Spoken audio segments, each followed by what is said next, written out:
Welcome back. Now it's time for Scales of Justice, where the High Court sitting in Mombasa County has barred Energy, Petroleum and Regulatory Authority from enforcing the new road maintenance levy fund, which was hiked from 18 shillings to 25 shillings per litre of fuel by IPRA on the 14th of last month.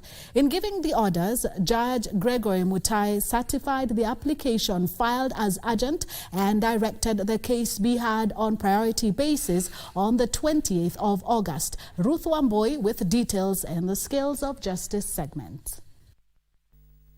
Kenyans can now breathe a sigh of relief after the court stopped the proposed increment of 39% on the road maintenance levy fund by Kenya Roads Board. The order was issued after petitioner George Juma argued that the levy fund was implemented without meaningful public participation. Juma, a taxi driver, told the High Court in Mombasa that not everybody has access to newspapers, where the government advertised seeking public opinion. The petition terms the levy as such are not in touch with the reality, as many Kenyans are currently facing hard economic times, among other issues.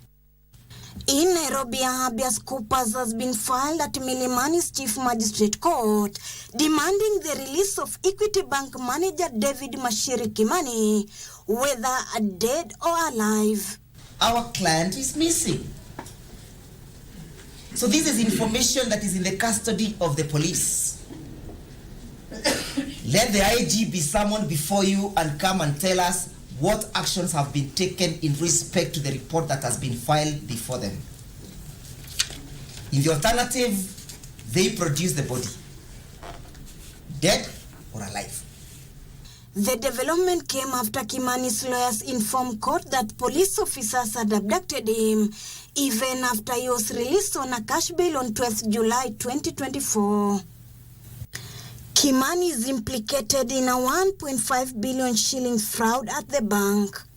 The application for habeas corpus is a bit premature at this point. If indeed a missing person report has been filed, then the expectation is that the investigations should be allowed to take their course. The ODPP vehemently opposed the application presented, saying the accusers not reported to the DCI headquarters twice weekly as ordered by the court, and also skipped court on Thursday. With the court expected to give directions tomorrow, Friday, the million-dollar question begs, is David Mashiri in custody or has escaped the court's jurisdiction? Separately, a prosecution witness, Mwasia Musyoki, has informed court of how the Assets Recovery Authority came to know of a money laundering scheme executed between 2020 and 2023 by a suspect said to own high-end vehicles with over 50 million shillings in bank accounts. Then investigate. How did you commence it? That's my question. That is where I'm coming. When you are now I want to commence investigation, depending on the nature of the information, like this one is money laundering. Yes. There was information that there are some funds domiciled in a bank account. That's okay. So how do I know?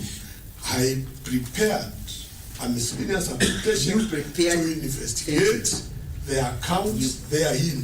Which means Mwasia, who is a retired DCI officer, was however unable to provide evidence to verify the claims against Anthony Kefa Odero.